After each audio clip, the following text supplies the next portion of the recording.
बिस्मिल्लाहिर्रहमानिर्रहीम। अस्सलाम वालेकुम। क्या हाल चाल है बच्चों आपके? तबीयत कैसी है आपकी? हाँ जी मेरे भाई, चैप्टर नंबर 1 भी हमारा कंप्लीट हो गया। तो इस तरह से हमारे 3 चैप्टर हो गए। ठीक है। और ये चैप्टर नंबर 1 का जो टेस्ट था, कुछ स्टूडेंट्स ने सही किया और एक सवाल तो ऑलमोस्ट सबका ठीक है, और बाकियों में ना थोड़ी सी परेशानी है। अब बड़े हो जाओ, चीजों को ना सोचा करो, ऐसे ही ना लिख दिया करो कि आप कर क्या रहे हो। जब भी क्लोजिंग स्टॉक फाइंड करना होता है ना, तो आप उसकी कॉस्ट और एनआरवी को कंपेयर करते हैं। लेकिन एक बात याद रखें, जो मैंने टेस्ट चेक किए उसमें मुझे ये लगा कि आप लोग सिर्फ जितना स्टॉक पड़ा होता है सबकी कॉस्ट फाइंड कर लेते हो। अल्लाह के बंदो, क्लोजिंग स्टॉक जितना हम खरीदते हैं जरूरी नहीं कि वो हमारे पास अनसोल्ड पड़ा हो। क्लोजिंग स्टॉक का मतलब होता है अनसोल्ड स्टॉक। जो आपके पास अनसोल्ड है उसकी कॉस्ट और एनआरवी को कंपेयर करते हैं। तो हम सवाल करते हैं इसमें, अच्छे सवाल हैं और बेसिक लेवल के, ये मुश्किल सवाल नहीं थे। देखिए जी, पहले सवाल में है, ये तो ऑलमोस्ट सबका ही ठीक है, बस एक छोटा सा एरर था कि great chemicals values it stock by using, ये मूविंग एवरेज नहीं था, ये weighted average calculated at month rest in 24. A new account assistant who is assigned with the preparation of stock card made a number of mistakes. Following is an extract one of the stock card of material A for the month of January 24. ठीक है बेटे। अब इसमें हमारे पास उसने एक stock card बनाकर दे दिया। आपको पता है इस तरह का भी स्टॉक कार्ड बनता तो है। अब उसने रिसीट मतलब परचेज, इशू मतलब के सेल या इशू फॉर प्रोडक्शन, और बैलेंस। कहता है आपने ना सही कार्ड बनाना है, और इसके अंदर आखिर में जो ज्यादा गलती की है वो राइट ऑफ में गलती की है। राइट ऑफ और राइट डाउन, इन दोनों में फर्क होता है। राइट ऑफ का मतलब होता है ये यूनिट खत्म हो गए, निकाल दिए गए। राइट डाउन का मतलब होता है उसकी वैल्यू कम की है, यूनिट उतने ही है। राइट ऑफ का मतलब यूनिट भी कंप्लीटली खत्म हो गया, और राइट डाउन का मतलब यूनिट है, उतने ही है, नंबर ऑफ यूनिट्स में कोई कमी नहीं आई, वैल्यू कम हो गई। ये बात समझ लगी? चले जी बिस्मिल्लाह करते हैं कि हमारे पास एक, यानी पहले बैलेंस पड़ा हुआ है 50, तो कार्ड हम बना लेते हैं। ग्रेट, नाम क्या है जनाब? Great chemical value, great chemical है, स्टॉक वैल्यूएशन।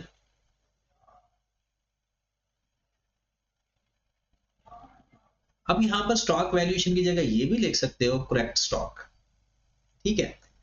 अब यहां पर हमारे पास अगर डेट है तो डेट लिख देते हैं, और अगर ट्रांजैक्शन का नंबर है तो ट्रांजैक्शन का नंबर लिख देते हैं। यहां पर पार्टिकुलर्स लिख देते हैं, और पार्टिकुलर के नीचे बल्कि डायरेक्ट आप लिख देते हैं हम डेट के बाद यूनिट, रेट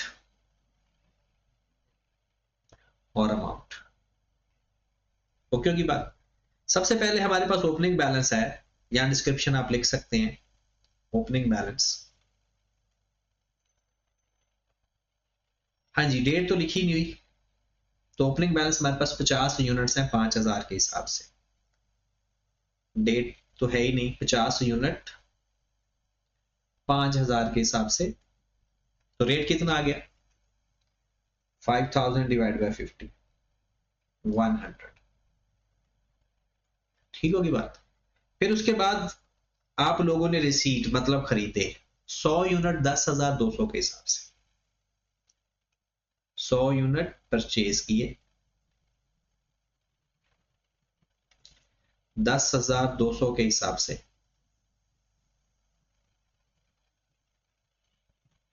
अब इसका चाहे तो रोड निकालो, जरूरत तो नहीं होती। 10,200 डिवाइडेड बाय 100, 102। आपको पता है वेटेड एवरेज मेथड के अंदर जो हमने एक शॉर्टकट तरीका बताया, उसके अंदर फौरन जैसे ही कोई परचेज या परचेज रिटर्न हो फौरन बैलेंस करते हैं। 150 और ये आ जाएगा 102 15,200 15,200 डिवाइड बाय 150 101.3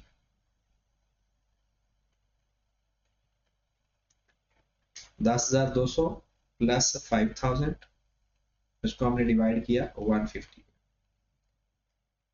गॉट इट। उसके बाद issue to production 75 units but ये वैल्यू हमने नहीं लेनी, ये वैल्यू हम नहीं लेते होते, ठीक होगी बात। तो इसमें हम क्या करेंगे, हमारे पास आ गया इशू, कितना यूनिट इशू किए 75 101.33 कितनी अमाउंट आ गई मल्टीप्लाइड बाय 75, मैंने उसी तरह वो वैल्यू 7600 ही आ रही है। अब क्या सर हमारी वैल्यू 7600 नहीं आ रही, भाई मेरे आपने 0.33 करके किया ना, मैंने उसी आंसर को ही मल्टीप्लाई कर दिया, ओके। और वैसे भी आधे यूनिट बेचे, आधी वैल्यू आउट। उसके बाद हमारे पास आ गया फिर रिसीट आ गया 100 यूनिट्स 10,150 परचेज या रिसीट 100 यूनिट 10,150 और इसको डिवाइड किया तो 101.5 बैलेंस आ गया हमारे पास। जी मेरे भाई 150 में से 75 माइनस कर दिया, 100 ऐड कर दिया तो हमारे पास आ गया बैलेंस में 175। 15,200 में से 7600 माइनस 10,150 ऐड तो 17750 डिवाइडेड बाय 175 तो एवरेज रेट हमारे पास आ रहा है 101.42 बल्कि 43 कर लो 8 आ रहा है उसके, ओके की बात। फिर उसके बाद हमारे पास rejected receipt rejected receipt rejected, अब उसने इशू में लिखा हुआ है। अब अगर बैलेंस जो रिसीट है वो अगर रिजेक्ट हो जाते हैं तो हम उसको किस वैल्यू पे लिखते होते हैं, उसकी जो ये वैल्यू है इशू वाली, अगर हम इसको देखें ना 101.43 डिवाइडेड बाय 100 को, तो ये वैल्यू मतलब कौन सी आ रही है 101.43, ये वही वैल्यू आ रही है जो इशू वाली है, ये वैल्यू। रिसीट रिजेक्टेड तो परचेज रिटर्न नहीं होता, रिसीट रिजेक्टेड हमारा परचेज रिटर्न होता है, रिसीट रिजेक्टेड परचेज रिटर्न। कितने यूनिट परचेज रिटर्न हुए 100। रेट कौन सा लेंगे, ये वाला रेट नहीं लेंगे, ये तो शेयर रिटर्न के लिए लेते हैं, ये वाला रेट लेंगे जो रिसीट हुई थी, या आप ये वाला भी ले सकते हो लेकिन लेटेस्ट रेट लेते हैं 101.5 तो 100 मल्टीप्लाई बाय 101.5 तो ये आज हमारे पास आ जाएगा 10,150। लो जी फौरन से पहले बैलेंस करो, आपके पास 75 यूनिट बच गए 17750 माइनस 10,150 वैल्यू बच गई 7600 डिवाइडेड बाय 75 101.33 ओके की बात। चलें जी, रिसीट रिजेक्टेड के बाद हमारे पास आ गया फिर रिसीट 75 यूनिट्स 75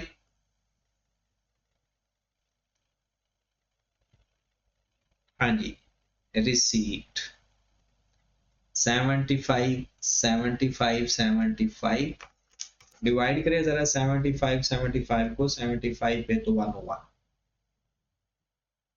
फौरन बैलेंस करते होते हैं 150 7575 प्लस 7600 15175 डिवाइडेड बाय 150 101.17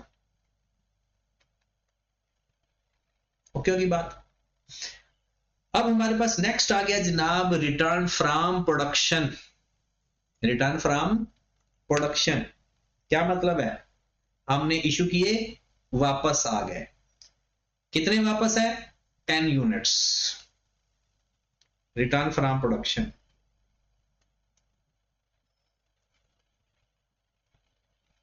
दस यूनिट वापस आ गया तो स्टॉक हमारा बढ़ गया। किस रेट, कौन सा रेट इस्तेमाल करेंगे, एवरेज रेट जो चल रहा होता है।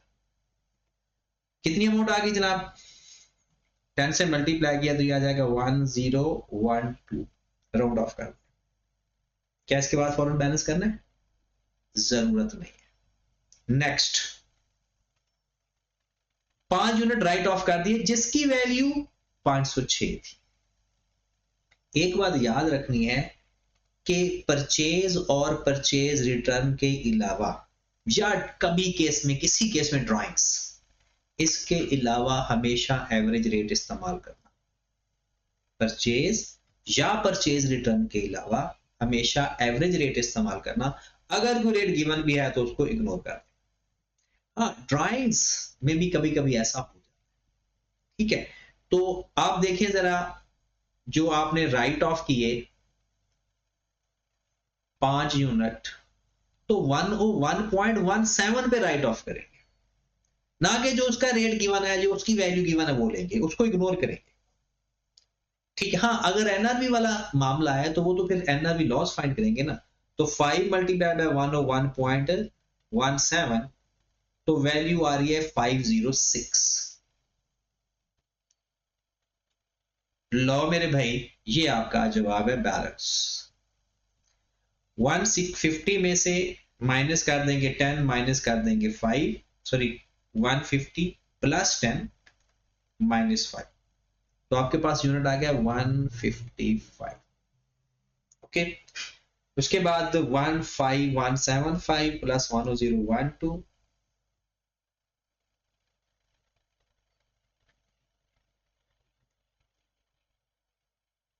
जीएस को कर दे, देखें जरा कितना आ रहा है। एक कैलकुलेटर का लगता है,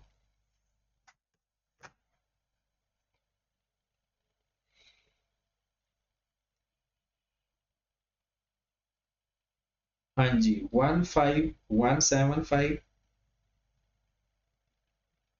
प्लस कर देंगे 1012 माइनस कर देंगे 506, तो हमारे पास अमाउंट आ गई 15681, और डिवाइड कर दो 155 पे,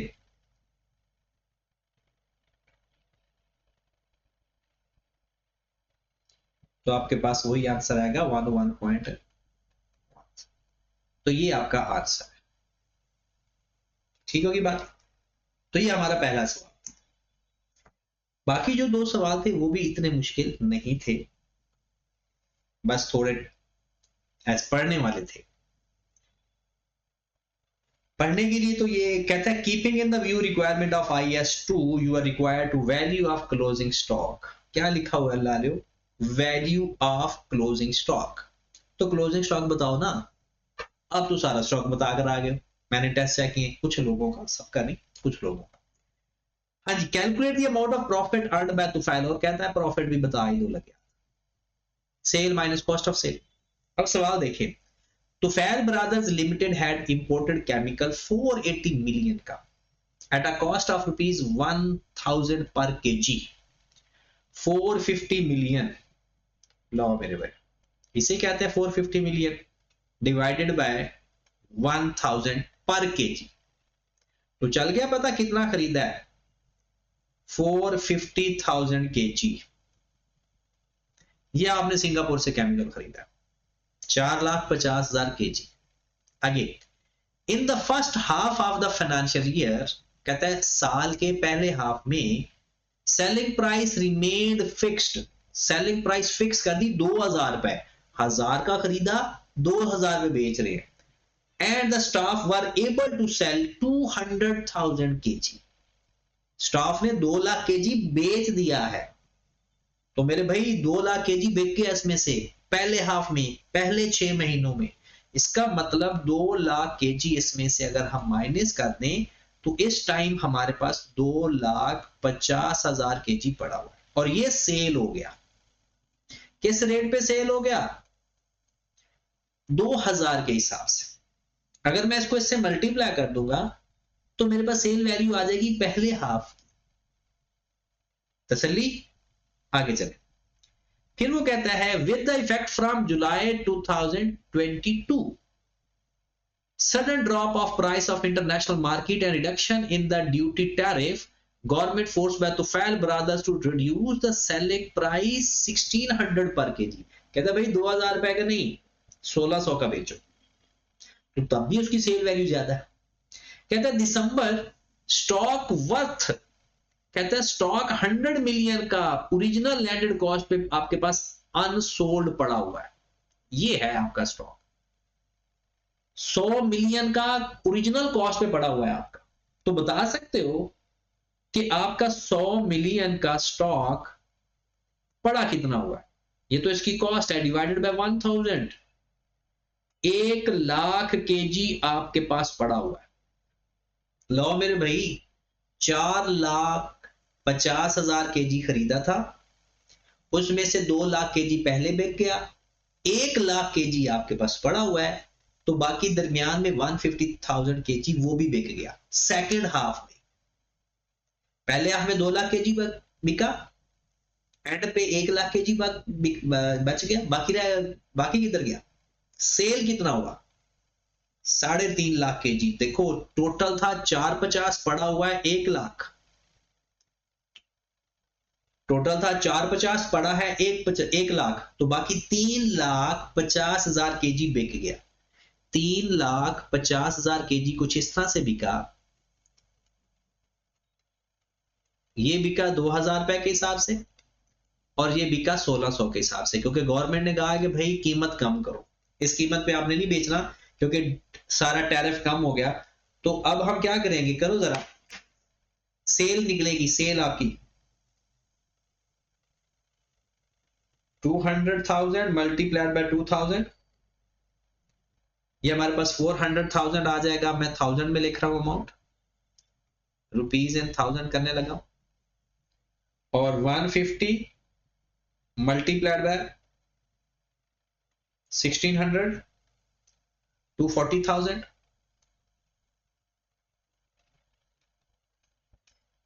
लो मेरे भाई ये हमारे पास सेल आ गई 640,000। बात समझ रहे हो? 640,000 हमारी सेल आई, 1 लाख केजी हमारे पास पड़ा। उसने कहा प्रॉफिट भी बताएं, इसलिए मैंने सेल फाइंड कर ली। ठीक है, उसके बाद आगे चलते हैं। अब क्लोजिंग स्टॉक, अब हमारा टारगेट स्टार्ट होने लगा। कहते हैं management of Tufail brothers limited decided to further drop selling price of the chemical 800 per KG. कहते हैं मजीद उसकी 800 केजी प्राइस कम कर दो। In order to sustain the existing market share, अगर आप चाहते हो कि आप मार्केट में सर्वाइव करो तो 800 रुपए selling price. Accountant has estimated that overhead charges for selling the chemical is 50 rupees per kg, inclusive of transport and labor charges. कहता salaries and commission paid during the year amounting 10 million। कहता 10 million का हमने salary और बाकी जो commission पे किए वो भी 10 मिलियन। ठीक होगी बात? कहता है पहले तो बताओ क्लोजिंग स्टॉक की वैल्यू। लो मेरे भाई क्लोजिंग स्टॉक की वैल्यू, क्लोज, ये सवाल मैं शुरू करने लगा हूं। क्लोजिंग स्टॉक, लो मेरे भाई स्टॉक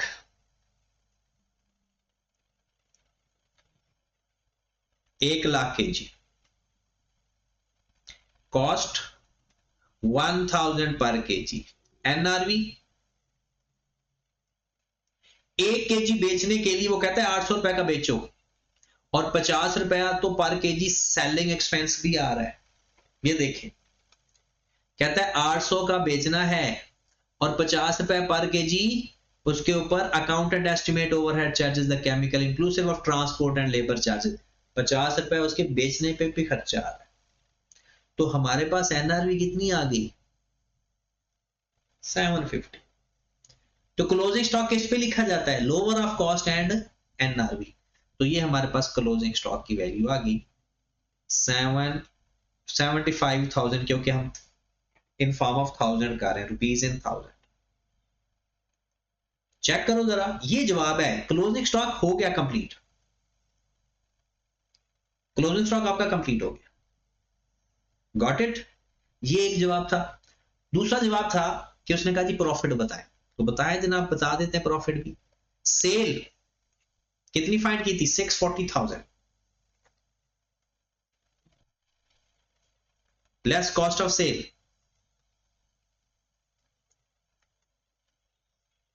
ओपनिंग स्टॉक आपके पास है ही नहीं, प्लस परचेज 450 मिलियन की, माइनस क्लोजिंग स्टॉक 75,000। बताया जनाब कितनी वैल्यू आ गई? 450,000 माइनस 75,000, कॉस्ट ऑफ सेल आ गई 375,000। ग्रॉस प्रॉफिट कितना आ गया? Gross profit 640,000 minus 375,000, 265,000। Sale minus cost of sale, बाकी खर्चे। वो कहता है 50 केजी तो सेल करने का खर्चा है और 10 मिलियन और खर्चे, तो 50 के पर केजी लेस सेलिंग एक्सपेंस। आप कहेंगे सर वहां से माइनस किया, भाई मेरे वो एनआरवी के लिए फाइंड किया था, वैसे जो यूनिट सेल किए हैं उन पर भी तो खर्चा आना है। कितने यूनिट सेल किए हैं? 3,50,000, और 1 केजी के ऊपर 50 रुपया खर्चा आ रहा है। 3,50,000 केजी हमने टोटल सेल की है, जो एक्चुअल में सेल की है, और 1 केजी के ऊपर कितना खर्चा आ रहा है? 50,000, तो 17,500। Other commission 10 million. लो मेरे भाई, that is the net profit. देखिए सेल फाइंड की कर ली, 2,000 पहले केजी बिके, 1.5 लाख बाद में बिके। फिर कॉस्ट ऑफ सेल फाइंड की, ओपनिंग स्टॉक था ही नहीं, परचेज माइनस क्लोजिंग स्टॉक। फिर अदर एक्सपेंसेस उसने खुद कहा है कि सेल करने के ऊपर 50 रुपए खर्चा आ रहा है, तो 3,50,000 यूनिट बेचे हैं ना आपने, उसका सेलिंग एक्सपेंस आ गया, और 10 मिलियन अदर खर्चे हैं।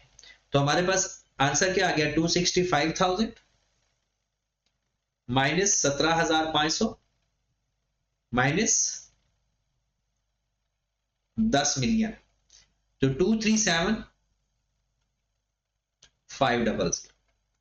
लो मेरे भाई, ये है आपका इनकम स्टेटमेंट इसकी। ये सारे का सारा आपकी फाइनेंशियल अकाउंटिंग में है, ये कोई नई चीज नहीं है, आपने IAS 2 में पढ़ा है। ठीक होगी बात? लास्ट क्वेश्चन इसका, और वो तो बहुत ही आसान सा था, और बहुत सारे लोगों को समझ नहीं लगा। एक बात याद रखें, मेथड चेंज होने से, फार्मूले चेंज होने से ना कभी टोटल सेल पे फर्क पड़ता है, ना कभी ओपनिंग स्टॉक पे फर्क पड़ता है, ना कभी परचेज पे फर्क पड़ता है। अगर फर्क पड़ता है तो क्लोजिंग स्टॉक पे फर्क पड़ता है। आप पीरियोडिक कर लें, परपेचुअल कर लें, फाइफो कर लें, वेटेड एवरेज कर लें, अगर फर्क पड़ता है तो क्लोजिंग स्टॉक पे फर्क पड़ेगा, और क्लोजिंग स्टॉक की वजह से कॉस्ट ऑफ सेल पे फर्क पड़ेगा, फिर आगे प्रॉफिट चेंज होता है। अदरवाइज ना टोटल सेल पे फर्क पड़ता है, ना ओपनिंग स्टॉक पे फर्क पड़ता है, ना परचेजेस पे फर्क पड़ता है। अब इस सवाल के अंदर उसने क्या कहा था? सवाल पढ़ लिया ना, कि भाई साहब ये सारा डाटा है, ये प्रॉफिट स्टेटमेंट है। कहते हैं ऐसा करो कि मुझे दोबारा बनाकर दो, based on FIFO with for valuation closing inventory at cost and NRV which ever is lower, और सेलिंग एक्सपेंस है 2% ऑफ सेल्स। और उसने किससे पहले किया हुआ है? वेटेड एवरेज मेथड से। तो काम बहुत कौन सा मुश्किल है? इसकी सेल वही रहेगी, इसका ओपनिंग इन्वेंट्री वही रहेगी, इसकी परचेज वही रहेगी, सिर्फ ये वैल्यू चेंज होने से सारा काम इसी वैल्यू को चेंज करना है, बाकी तो कुछ चेंज करने की जरूरत नहीं थी। अब फाइफो मेथड में बताएं, आए जरा। आपके पास क्लोजिंग स्टॉक में 16,800 यूनिट पड़े हैं, जो बिक गए हैं वो 50,000, 57,000। अच्छा, इसको इस पे डिवाइड करके पता है क्या फाइंड हो सकता है आपसे? करो जरा, ये तो काम करो आप। 41325 डिवाइडेड बाय 57,000। 725 क्या चीज आई है पता है? Selling price. 725 क्या चीज आई है? सेलिंग प्राइस, क्योंकि 57,000 यूनिट्स बेचे हैं और टोटल ये सेल है। आगे चलते, 16,800 यूनिट आपके पास कौन से पड़े होंगे FIFO मेथड? लास्ट परचेज वाले या स्टार्ट परचेज वाले? First in first out. जो फर्स्ट इन हुए थे वो तो आउट हो गए, जो आपके पास पड़े हुए हैं वो लास्ट परचेज है। तो 16,800 में मेरे भाई 10,100 तो ये यूनिट पड़ेगा। फिर बाकी कितने बच गए? बाकी यहां से पूरे कर ले और इसका रेट भी फाइंड कर लें जल्दी से।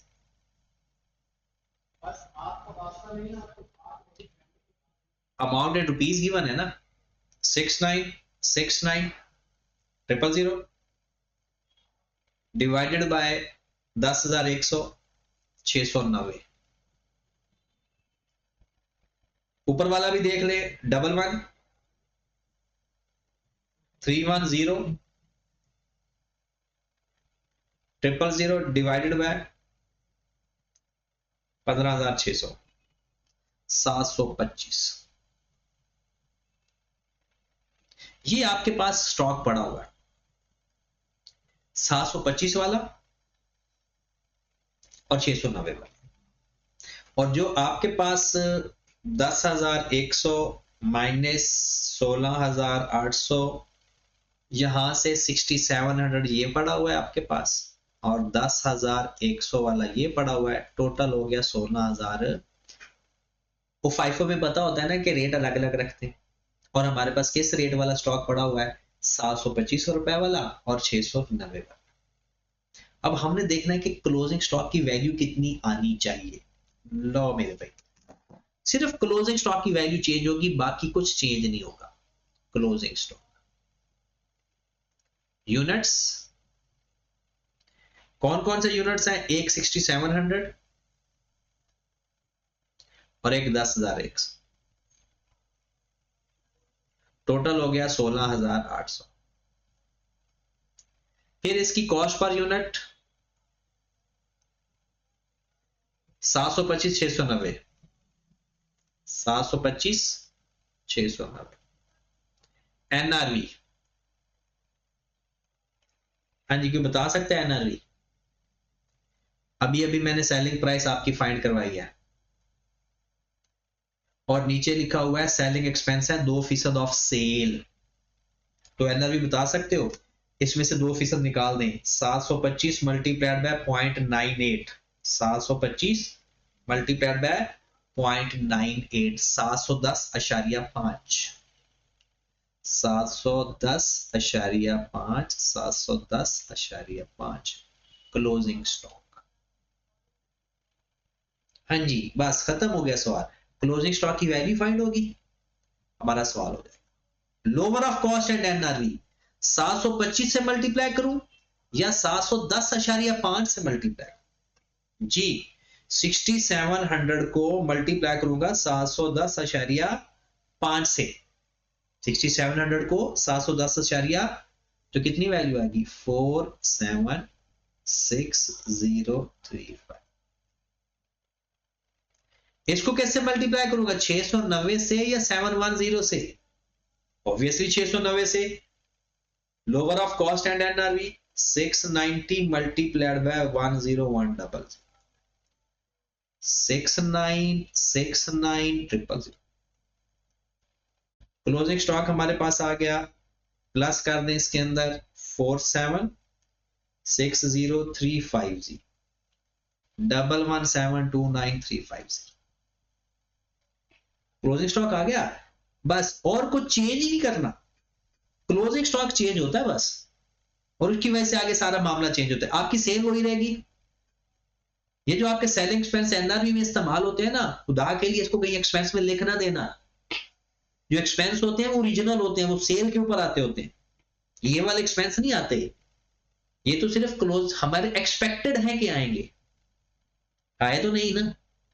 तो जो सेलिंग एक्सपेंस गिवन है बाकी सारा एज इट इज, सिर्फ ये वैल्यू जो है ना हमारे क्लोजिंग स्टॉक की वैल्यू, ये वाली ये चेंज हो जाएगी। यहां पर वैल्यू आएगी 11172935। एज इट इज छापा मारना है, सेल वही लिखनी है, ओपनिंग स्टॉक वही लिखना है, परचेज वही लिखनी है, सिर्फ क्लोजिंग स्टॉक की वैल्यू चेंज। हमारे पास कॉस्ट ऑफ सेल चेंज हो जाएगी। फाइंड कर लेते हैं 560,000 प्लस 50786 000, ये वैल्यू आ गई आपके पास, माइनस 11729350, ये चेक कर लेना 111729। तो ये हमारे पास कॉस्ट ऑफ सेल आ गई मेरे भाई 39616650। ये माइनस कर देंगे किसमें से, 4141325 आपके पास प्रॉफिट आ गया, ग्रॉस प्रॉफिट 1708,350। उसमें से operating expense and selling expense minus कर दें, वो 2% उसने बता दिया। ठीक है, करो जरा minus operating and selling expense. ये दोबारा वो वाले एक्सपेंस नहीं माइनस कर देने, वो क्लोजिंग स्टॉक में एडजस्ट हो चुके हैं, ये जो गिवन है वही है। हाँ जी, इसमें से माइनस कर दें,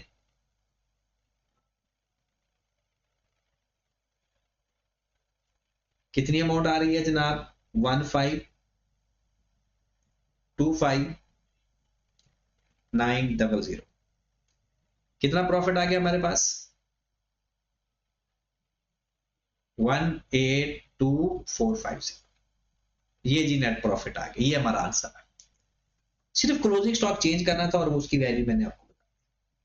ठीक है मेरे भाई जी, आपका टेस्ट डिस्कस हो गया, तो नेक्स्ट अगले टेस्ट के लिए तैयार हो गया सैटरडे को इंशाल्लाह। अल्लाह हाफिज़।